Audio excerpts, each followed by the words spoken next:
റഹീമേ, മോനെ റഹീമേ, എന്തായാലും നിനക്ക് തരണം. അവള് മറ്റേ കരടിച്ചീരുടെ അടുത്തും മറ്റുള്ളടത്തും പറയണ നിങ്ങൾക്കൊന്നും ചെയ്യാൻ പറ്റൂല.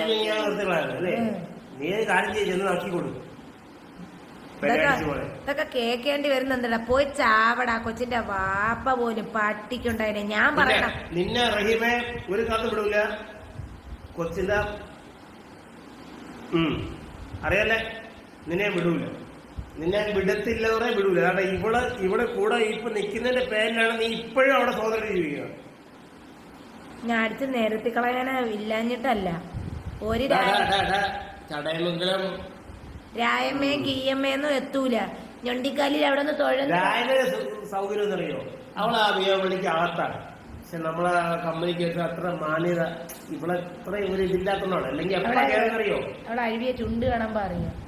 അവള് മറ്റേ ഫിഷിൽ ഊത്തുവരിക, നല്ല ഊത്തുവരികയാണ്. പക്ഷെ നീ നല്ല മറ്റേ കൊതന്തള്ളി ഷെബീന ആ കൊതന്തള്ളി ഷെബീന ഉണ്ട്. ഞാൻ എങ്ങനെ നിൽക്കുന്ന എനിക്ക് ഞാൻ ഒന്ന് കാണിച്ചത് പ്രശ്നം കാണിച്ചത് കണ്ട ഇങ്ങനെ നിൽക്കുന്ന ഷെബീന ഉണ്ട്. അവള് ശരിക്കും പറഞ്ഞാൽ വികലാംഗൊന്നും അല്ല.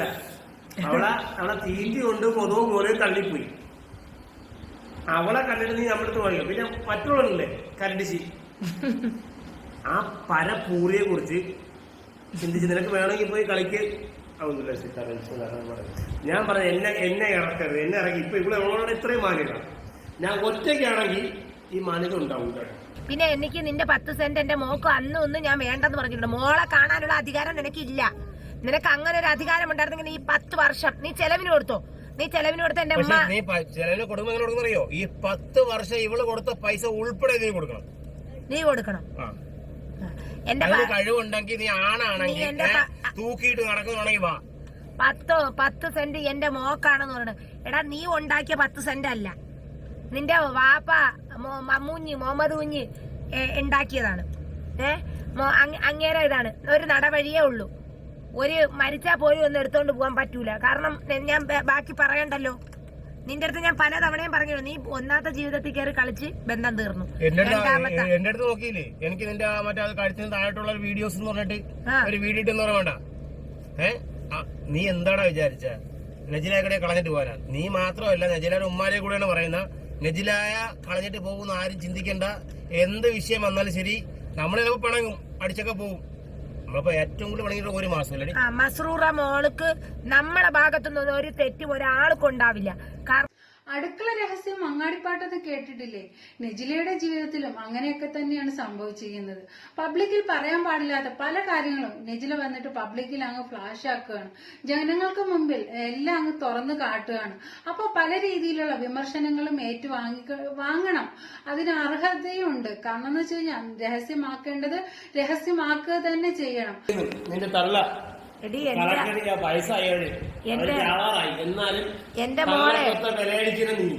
എന്റെ മോളിടുന്ന ഉടുപ്പിന്റെ അത്രയുള്ള ഉടുപ്പ് ഇട്ടുകൊണ്ടാണ് നീ നടക്കണത്. അവിടെയും കാണിച്ചു ഇവിടെയും കാണിച്ചു. ഇവിടെ പോകുമ്പോ അവള് ഭയങ്കര നേരിട്ട് കണ്ടു നോക്കണം. കൊതുവും തള്ളി നിൽക്കാനും വയ്യ ഇങ്ങനെ. പക്ഷെ വേറെ കാര്യം പറയാം, ഇത് അങ്ങനെ പറ്റും. നീ കൊറേ നാള് ഗൾഫിൽ കിടന്നുണ്ടാക്കിയാലും പെണ്ണുങ്ങളെ വ്യക്തികളി ജീവിച്ചു. നീ അവിടെ നിന്ന് ആൾക്കാരുടെ വന്നോ, നീ പെരയടിച്ച്. പിന്നെ പൈസ പൂരി പോലെ നിർത്തിയില്ലാന്നുണ്ടെങ്കിൽ കാരണം നമ്മളെ എന്നെ കുറിച്ച് പറഞ്ഞു നമ്മളൊന്നും മിണ്ടിയില്ല. എന്റെ മോളെ കൊച്ചുങ്ങളെ ഫോട്ടോ വെച്ച് നീ എന്തെങ്കിലും ചെയ്ത ഇപ്പൊ അവൾക്ക് എന്തെങ്കിലും അല്ലെങ്കിൽ അവൾക്കോ നമ്മൾക്ക് എന്തെങ്കിലും നിനക്ക് വേറെ പണി വരുന്നുണ്ട് കേട്ടോ. നിനക്ക് മോളെ കാണാൻ അവകാശം ഇല്ലടാ നാറിയേ. നീ എഴുതി കൊടുത്ത എല്ലാ പ്രൂഫൂടെ നാറിയേ. നിനക്ക് കൊച്ചിനെ കാണാനോ കൊച്ചിന് ചെലവിന് നീ കൊടുത്തോ, അത് നമുക്ക് അറിയേണ്ട കാര്യം. ഈ 10 വർഷത്തെ ചെലവിടെ തരണോടാ നാറിയേ.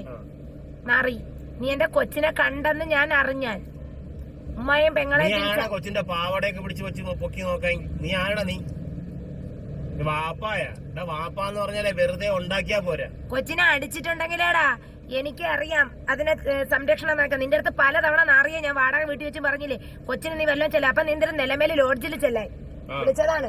മോളെയും കൊണ്ട് നിലമേല് ഹോട്ടലിൽ വരാൻ. അല്ല നീ ഇപ്പൊ വേറെ ഒരുത്തിന്റെ ഭാര്യയും വിളിച്ചിട്ട് വന്നില്ലേ? അവളെവിടെ? അവള് കത്തെഴുതി. ആ കത്ത് ഞാൻ പബ്ലിക് ഇടട്ടാടാ. അൻസീര കത്തെഴുതി വെച്ചു. ഇനി ഒരു ശല്യത്തെ ഷെഫീനയുടെ വീട്ടിൽ കയറി ആഭാസത്തരം ഒക്കെ പറഞ്ഞു കഴിഞ്ഞാൽ അവർ വെറുതെ ഇരിക്കുവോ? ഈ പറയുന്ന ആരായാലും വെറുതെ ഇരിക്കുവോ? മകൾ പോയ ദുഃഖത്തിലായിരിക്കാം ഈ മാതിരിയൊക്കെ കാണിച്ചു കൂട്ടുന്നത്. ശരിക്കും മകള് അവളുടെ ഇഷ്ടത്തിനാണ്, ഒരാൾ പറഞ്ഞ് നിർബന്ധിച്ച് കൊണ്ടുപോയതല്ല ആ കുട്ടിയെ. ആ കുട്ടിയുടെ അടുത്ത് അങ്ങനെ പറഞ്ഞാൽ മനസ്സിലാവുന്ന പ്രായമൊന്നും അല്ലല്ലോ. ആ കുട്ടിക്ക് എന്താണോ മനസ്സിലുള്ളത് അതാണ് അവിടെ പഞ്ചായത്തിൽ പോയി പറയുകയും ഉമ്മയുടെ കൂടെ നിൽക്കണം, ഉമ്മിച്ചമ്മയുടെ കൂടെ നിൽക്കണം എന്നൊക്കെ പറഞ്ഞിട്ട് ആ കുട്ടി പോയത്. അതിന് നെജിലയ്ക്ക് പ്രശ്നമില്ല, കുഴപ്പമില്ല എന്നൊക്കെ ചില സമയത്ത് വന്ന് പറയുന്ന കേൾക്കാം. എത്രയായാലും വിഷമം ഉണ്ടാകും എന്ന് എല്ലാവർക്കും അറിയാം. എന്ന് കരുതിയിട്ട് ഇങ്ങനെ വയലന്റ് ആയിട്ട് ഓരോന്നൊക്കെ കൂട്ടിക്കഴിഞ്ഞാൽ അത് നെജിലയ്ക്ക് തന്നെയല്ലേ പ്രശ്നം. അപ്പൊ അല്ലെങ്കിൽ ചെലവിനെടുക്കാത്തത് കൊച്ചുങ്ങൾ ഉണ്ടാക്കിയ പോലെ ചെലവിനുള്ള. ഈ എനിക്കൊരു മോനുണ്ട്, ഞാൻ കൊടുത്തിട്ട് മേടിക്കുന്നില്ല, സ്വീകരിക്കുന്നില്ല അവര്. അതാണ് എന്റെ പ്രശ്നം. ഞാൻ കഴിഞ്ഞ പ്രാവശ്യം ഈ സ്കൂൾ തുറപ്പിനല്ലേ, ഈ സ്കൂൾ തുറപ്പിനെ ബാഗ് അയച്ചു കൊടുത്ത. സ്കൂൾ തുറപ്പല്ല, നമ്മളൊരു സ്കൂൾ തുറക്കുന്നതിന് മുമ്പ് നമ്മൾ അയച്ചു കൊടുത്തു. ബർത്ത്ഡേ ആ സമയത്ത് ബർത്ത്ഡേക്ക്. എന്നിട്ട് അവര് റിജക്ട് ചെയ്ത്. അത് അതിന് തെളിവ് നമ്മളിലുണ്ട്. നമ്മൾ കഷ്ടപ്പെട്ട് അഡ്രസ് കണ്ടുപിടിച്ച് ഞാൻ പറഞ്ഞു നീ ഒരു കാര്യം ചെയ്യ്, എനിക്ക് പൈസ ബാങ്ക് വഴി അയക്കാൻ സമയമില്ല, ആലോചിക്കുമ്പോ ഞാൻ അതിന് മുമ്പ് ഞാൻ അയച്ചുകൊണ്ടിരുന്നതാണ്. എല്ലാ ദിവസവും ഞാൻ അവൾക്ക് പൈസ അയച്ചു കൊടുക്കും. അപ്പൊ അവളെ അയച്ചു കൊടുക്കുന്നതെന്ന് പറഞ്ഞാൽ അവളെ അമ്മാവിന്റെ പേരിലാണ് അയച്ചു കൊടുക്കുന്നത്. GP ചെയ്ത് കൊടുക്കുന്നത് അമ്മാവിന്റെ പേരിലാണ് അയച്ചു കൊടുക്കുന്നത്. ഞാൻ ഇപ്പൊ ഒരു ചെറിയ പ്രശ്നം വന്ന് ഏത് ബാങ്ക് വഴിയാണ് അയച്ചത്? എന്റെ ഫെഡറൽ ബാങ്ക് വഴിയാണ് അയക്കുന്നത്. അപ്പൊ നമുക്ക് സ്റ്റേറ്റ്മെന്റ് ഞാൻ GP മുഖേനല്ലേ അയക്കുന്നത്. എന്നാലും സ്റ്റേറ്റ്മെന്റിൽ ആ സമയത്ത് എല്ലാം അയച്ചു തുടക്ക ടൈമിന് പന്നിയോത്തോനെ ഞാൻ കെട്ടിയ നെജില നിന്നെ കണക്കല്ല. ഞാൻ കള്ളൊക്കെ കുടിക്കുന്ന നെജിലയുടെ ഭക്ഷണമൊക്കെ ഉണ്ടാവും. പക്ഷെ നെജില എന്നെ വിട്ട് പോണമെങ്കിലേ ഞാൻ എന്റെ മീശ പകുതി എടുത്തിട്ട് നടക്കും.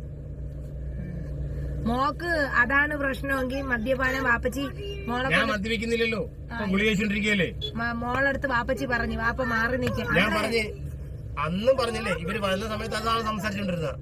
മോളെ വാപ്പച്ചി അവളെ വിളിച്ചിട്ടല്ലേ ഞാൻ വന്ന അല്ലേ. അത് വേറൊന്നും കൊണ്ടല്ല, ഞാൻ വളർത്തിയോണ്ട് പറയണല്ലോ. അവക്ക് ഈ ജനിതക പ്രശ്നങ്ങൾ ഒരുപാട് ഈ രണ്ട് മക്കൾക്കും. അപ്പൊ അവളെ ഞാൻ ഒരു സ്കൂളിൽ തന്നെ ചേർത്തത് അങ്ങനെയാണ്. അതായത് ഒരു കൊച്ചിനെ പെൻസിൽ വെച്ച് എന്താണോ അത് അവള് പറയും, ഇതാണ് ആ കൊച്ചി. നിന്റെ ചെപ്പാക്കുറ്റി അടിച്ച് ഞാൻ റഹീമെ കലക്കോടാ. ഇനി എന്റെ കൊച്ചിനെ കാണാൻ ചെപ്പാക്കുറ്റി അല്ല റഹീമേ, ഞങ്ങൾ വരും. ഞാൻ ഒരു സമയത്ത് നീ പറഞ്ഞ നിന്റെ ചടയമംഗലം ബിവറേജും ഈ ബാറിലൊക്കെ ഞാൻ സ്ഥിരം ആളായിരുന്നു. നിനക്ക് അറിഞ്ഞൂടാ എന്നെ കുറച്ച് നേരമേ. മകൾക്ക് നിന്റെ കൂടെ നിൽക്കണ്ട എന്ന് പറഞ്ഞിട്ടുണ്ടെങ്കിൽ അത് നിന്റെ പ്രവൃത്തി ദോഷം കൊണ്ട് മാത്രമായിരിക്കും. വീണ്ടും വീണ്ടും പബ്ലിക്കിൽ വന്ന് ഇങ്ങനെ ആഭാസത്തരമൊക്കെ കാട്ടിക്കൂട്ടിയാല് അത് നിനക്ക് തന്നെയാണ് ദോഷം. അത് നീ മനസ്സിലാക്കുന്നില്ല.